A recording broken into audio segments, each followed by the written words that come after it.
Hey, what's going on, everybody? Chris here. In this video, we're gonna dive into some questions and answers. Good old-fashioned Q&A, brought to you by the subreddit r Cybersecurity. There's a thread on there, Mentorship Monday, and I was looking through it and I started answering some questions, and I realized, these aren't just great questions for the specific people asking them, but I think a lot of people could benefit from these answers. So I'm gonna go ahead and turn it into this video, and I'm gonna post it in there for you guys, but for also everybody else who may be in similar position. And before we get into that, just a little bit about me. My name's Chris Ray. I have this channel, InfoSec for Humans. You can follow me on Twitter. I'm pretty active there. I'm active on LinkedIn. I've also got a website, infosecforhumans.com, where I have all my old videos and a few blogs. And then last but not least, what's a call to action? If I don't ask you to subscribe to this channel here, give me a thumbs up and let me know in the comments below specifically what kind of questions you may have. All right, so the first one here, and this one really struck a note with me, struck a chord with me, because I had thought all the time, what if I had gone straight into cybersecurity after high school? How much further ahead would I have been? And the answer is a lot further ahead. So this one's for anybody who's in school, in high school still, even middle school maybe. I'm not going to even limit it. My kid's 8 years old. If he came to me and said, I want to do this, I would offer him the same advice. So the first one is, hey, I'm 16, I'm a high school junior, looking for a way to get into coding, hacking, programming, since I have no other skills that I want to turn into a career. Now, first things first, when I was 16, I thought, working in a body shop would be pretty cool. What you think is cool, what you want to do when you're 16 is going to evolve and it's going to change. Just keep that in mind. But moving on, I also have an interest in engineering. I thought cybersecurity might be a way to go, since it both doesn't require a degree. It makes more than enough money to fund projects I have in mind. First, what kind of projects are we talking about here, man? Let me know. Second, that is true. You don't need a degree, and every day that goes by, it's less and less of a factor if you don't have a degree. 5-10 years ago, I think it was kind of you had to have one to do well. 5 years ago, I feel like it hit the 50-50 point, and now at this point, I see far more jobs getting posted saying, whatever. If you don't have the degree, but you're a good fit, and you fit our culture, and you fit us professionally, and you've got the skill set to back it up, we don't care. So with that out of the way, there were some good thoughts in this thread, but I do want to point out that not only can you, take a look at these replies here and the comments made, but also SANS, SANS Cybersecurity, they have this awesome program called cyberstartamerica.org. You can go there, sign up for free if you're a high school student. They have the specifications of what that means below, but it's generally if you're in the US, if you're a high school student in grades 9 through 12, you can go here, sign up, and you can begin learning cybersecurity, and you can kind of hone your skills, but you can also get exposure to all sorts of different things that you may not have known existed. So for you, bud, I would go out and take a look at this, see if it fits you. Maybe you outgrow this. That'd be great. If you do, move into other things like Hack the Box or tryhackme.org or any of those interactive learning types. Figure out what works for you and move on from there. All right, so this next one for user dropped axes. I have myself personally come from this position. I have a good friend that I've referred to work into other organizations. They've picked him up gladly, who had a similar background. The question is, I'm interested in a lot of different domains of cybersecurity, but I am unsure how best to get a true taste for what I want. Right now, all I have, admittedly foolishly, and there's no such thing, there's no foolish certificate here, let's talk about that, is Security Plus and a degree in health science. I'm finding it hard to get into the typical feeder roles as I'm lacking experience. I guess I'm feeling a little lost. I'm not sure where I can get my foot in the door. He's from Canada. I guess he or she's from Canada. So where do I start? So first things first, let me tell you about my buddy. I refer to him as Ethan. He was a PE teacher at a public high school in Detroit, or maybe it was a middle school. Either way, he has a BS from one of the state schools, I think in kinesiology. At any rate, it's not a technical discipline. It's not an engineering. It's not electrical. It's not computer science. And he had no certificates, and him and I started working at an MSP. We shared day one together. So I was coming from a business background. He was coming from the education background, and this MSP hired us, a managed service provider. It's a very common business model where, a company hires individual technicians and then farms them out essentially to small businesses, typically, to do IT work, and they charge a big hourly rate, and then they pass a little bit on to the technician and they pocket the rest. It's a valid business model. It works. A lot of people sign up for that. But why I call that out is because we didn't have the necessary background that we felt anyways to work there, but they still hired us. They still gave us a shot, and we worked our way up quickly there. You know, we not together, but we both climbed the ladder of success there, as one might say. The other thing that you should keep in mind is the reason I'm recommending an MSP as maybe a starting role for you is you can typically find them. Any metropolitan area should have at least one or two, depending on the size. You know, Metro Detroit's not that big anymore, but it's probably got a dozen of them. So if you're in Canada near a metro area, you may have a chance there, including some remote opportunities, especially now with COVID. The other part of your question, I'm going to rewind a little bit, says the different domains in cybersecurity. It can be hard to wrap your head around how broad cybersecurity is. I mean, it's really, really big. If I go over here, and this is a great mind map that I found on LinkedIn a while ago, this gives you an idea of how broad it is. Look at, you've got in the middle all your domains.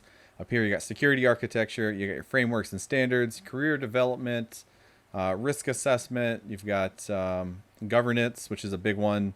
Security operations, big ones, threat intel, user education, and then each of these has a child bubble popping off from it. And any one of those could be a specialization. You could grab a handful of these and not specialize and just know a little bit about a lot of things. So the reason I'm pointing this out, and I'll link this in the description below, is it's useful to know what the possibilities are before you pick a direction. And the other thing I'm going to say onto that, when I got into IT, I thought, I'm going to become the best network engineer this world's ever seen, and I'm going to do that for the rest of my life.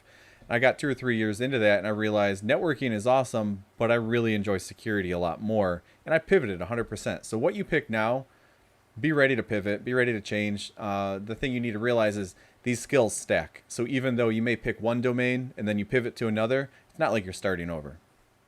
All right, user Good Morning 99. I am currently enrolled in a community college for networking and cybersecurity. Good choice. My friend is going to a boot camp type school, and they have a security and systems admin program. Is the boot camp a good choice for getting into the field the fastest? I'm going to cut right here and say, if you're looking at getting into the field the fastest, the quickest way to do that is to get experience. And I know you referenced that you're working in a, air quotes, lame dead end job when you know you could be in a field that you enjoy.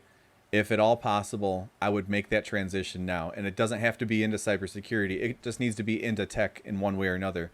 Maybe you have the basic set of development skills needed to land like a junior developer role. That's cool. Do that. If not, maybe you are more geared towards on-site and working. Maybe you can get into a help desk or a desktop position. Maybe you can work at an MSP. Whatever it is, try and get into that technical role now, because you will get exposure to cybersecurity disciplines while you're working in these air quotes, cybersecurity positions. That's exactly how it worked for me. And you build on those skill sets, you parlay them, and you interview well, and you apply to a whole bunch of things. And sooner or later, what do you know? You find yourself applying for and getting cybersecurity jobs based off from prior experiences. But you need to get those prior experiences first.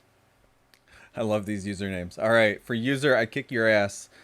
He says, or she says, currently halfway through a bachelor's in cybersecurity. I keep seeing recommendations that I get a CompTIA A+. Does anyone know the cheapest way to study for the cert, or the best way to study, or the best resources to study from? So number one, if you don't yet have certifications, studying for and taking those certifications and passing the certs to get the, or passing the exams to get the certifications you can put on your resume, that's a whole skill set in itself, and it's a very important skill set for somebody working in cybersecurity and also IT in general. If you haven't started that path yet, the typical routes to get there. Professor Messer, he's been making videos forever. They're high quality. He covers all the domains for these CompTIA exams that you need. Daryl Gibson's Security Plus book has been the go-to reference for, I swear, probably a decade by now. There might be better versions or better authors at this point, but he's like rock solid, been number one for a very long time. But I would just pick up a book. I'd start watching videos. I'd start making notes. I would set a goal for yourself. It doesn't have to be a daily thing. It's best if you can do a daily 15, 30 minutes a day. But if it's weekly, you just say, hey, I'm going to look at this every week until I start getting comfortable with it. That will snowball, and you will find yourself getting to the point where you're like, hey, I'm ready to do this. The other thing is, a lot of people feel like the guidance that they get from a boot camp, which can be very expensive, but will be beneficial to them is worth the cost. When we're talking about a CompTIA boot camp, I wouldn't be surprised if it's $2,000 or $3,000 for a $300 CompTIA exam. I would not do that. The value that you get by self-teaching and learning to teach yourself it's so useful. It's way more important than the value you get by sitting in a virtual classroom and learning by somebody telling you, hey, this is what you're going to see on the exam, so you need to know this. You really need to develop that skill set of finding your own information, figuring out which way you could retain it and recall it, and really not memorize it, but understand it, because we're seeking understanding. We're not seeking rote memorization. You guys are on fire with these usernames. User Cyber Monday. Hello, I'm 2 semesters away from finishing my associates in computer science. Good for you, dude. I started at university, but left for various reasons, blah, blah, blah, blah. Basically what I got out of this is they're thinking of going back and finishing any degree that they can just to get a BS or BA to put on their resume. I would say finish your associates and then apply to WGU. Obviously, that assumes you're in the United States, which I think you may be. You may still be able to go to WGU. If you're not, I'm not sure on the accreditation and how all that works, but check it out. Western Governors University. They'll take your associates, and then you can very affordably teach yourself and move your way into a bachelor's degree and get that BS to put on your resume. So that's an option. Just consider that. All right, now this one's for Tech Guy Guru, and he says, in a long story short, I live in a major U.S. city, just graduated the BS in cybersecurity. Good for you, dude. Work full-time at an IT help desk, and he has a ton of certs, including an associate of ISC squared. Good job, man. Was hoping I could get some tips for entering cybersecurity realm. So here's my number one tip. I would take a look at all of the job boards that you can find, and the big ones for me are Glassdoor, Indeed, and I'm going to say Angel List. If you don't know AngelList, or maybe it's angel.co, I can't remember, but it's mainly geared towards startups. But you never know. It's kind of the wild card. You can go on there and apply, and you're not going to run into some of the HR gatekeeping that you might get at the larger organizations, so keep that in mind. The other thing I wanted to point out here is once you're on there and you're regularly setting up alerts for positions that you're looking for, security analyst, security engineer, variations of those, look at the bottom of Indeed. They're going to give you suggestions to also search for, and I wouldn't put too much weight into any one of those titles. They're all pretty they're all used differently, basically, is what I'm trying to say. So just because security analyst at company A does really advanced things, security analyst at company B may be very entry-level position. So keep that in mind. Set up the alerts, keep up on it daily. When you do apply, make sure you're tailoring your resume and your cover letter for each position to match, do a mapping of your existing skill set and certifications to their request or their requirements to the position. It'll really stand out. It'll help HR do their job, because they don't always understand how that mapping occurs, or if there is a mapping at all. They don't always see that. And then the only other thing I wanted to point out is you mentioned that you're in the game late. Keep in mind, I'm 35. I didn't get into IT until I was 28. I didn't get into cybersecurity until I was 31 or 32. So it goes quickly. And the same thing I mentioned to somebody else above in this thread. You give 10 engineers the same tasks, job, duties, roles, etc., and you're going to have 1 or 2 that fail at those duties. You're going to have a couple in the middle. Most of them are in the middle, that bell curve kind of thing. You're going to have a bunch in the middle that do pretty good. They do well enough to get by.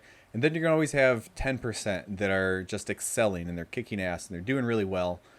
You want to do whatever you can to make sure you're in that 10%. You want to excel at all your tasks. And it's not because you want to look good to your boss. It's not because you want to show up your coworkers. It's because you want to wring out as much experience as you can out of every opportunity. By doing that, you make sure that you're preparing yourself for the future in a much better fashion. You're accelerating, you're leveraging your experience, you're accelerating the rate at which you will get into the cybersecurity game. All right, that's my first one of these Q&As. I've had this idea for a while, and I hope, everybody in that Reddit thread, I hope you guys found this useful. Genuinely, I do want to help everybody out, and I think this is probably a more efficient use of my time because, like I said, It feels like you're in a unique position. Maybe it doesn't, but I guarantee you those people that feel like, hey, this is a problem no one else has run up against, or there's a reason why my position situation is unique. Trust me, there's ways out of it. There's ways to get into cybersecurity, and by making this video and reviewing your answers or your questions and providing some answers, it will help other people. So keep them coming. I look forward to doing these again in the future. And, just to close this out, remember, my name's Chris Ray. This is InfoSec for Humans, where I help you level up your cybersecurity career.